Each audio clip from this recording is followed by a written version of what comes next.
में मुतफिक होकर कुरान तेरे हज़ूर में चुके हैं तो हमारी दुआ को सुनकर तक जवाब देगा कुरान का खुदा। वो तमाम कुरान के खुदा सानिया जो कि तेरे लोगों के दरमियान में पेश आया कुरान का खुदा,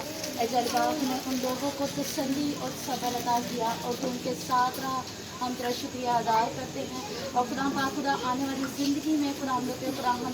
तुझसे मुआवजा चाहते हैं और कुरान ये दुआ मांगते हैं कि आने वाले सालों में कभी भी ऐसा तेरे लोगों पर कोई भी हादसा पेश न आए, बल्कि तू अपने लोगों को महफूज रखना और खुदा पाक खुदा तो हमें दिलेरी देना ताकि हम इसी तरह से तेरे ईमान में बढ़ते जाएँ और जान देने तक हम तेरे वफादार हैं खुदा पाक खुदा। ऐ जाली बाप हम पूरी कौम को कुरान के पाकिस्तान को आपके हाथ में देते हैं, आला हुक्मरानों को आपके हाथ में देते हैं ताकि कुरान के जहन कुरान तेरे कंट्रोल में रहे और कुरान पाक खुदा वो तेरे लोगों के लिए अच्छे जो कुछ भी काम सर अंजाम दे कुरान तेरे लोगों के लिए मुफीद हों कुरान पाक खुदा। ऐ जाली बाप इनको कुरान के खुदा अक्ल बनाई देना ताकि इस मुल्क को अच्छे तरीके से चला सके तेरे लोगों को कुरान के खुदा को अपनी माँ से अपने रखना कुरान जाएगा फिर हम तेरे हज़ूर में झुकते हैं और कुरान पाक खुदा इससे दुआ मांगते हैं पाकिस्तान के पास।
इस घर को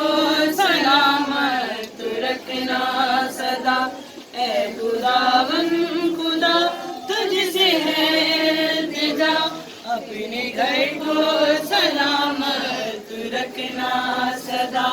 ऐ खुदावन खुदा।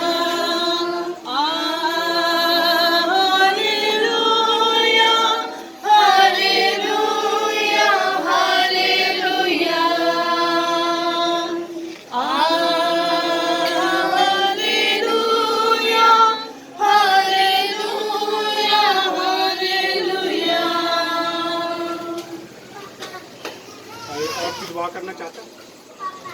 इजाज़त है, कोई भी दुआ में रन नहीं कर सकता है, अपनी माफ़ी दुआ करेंगे उसको।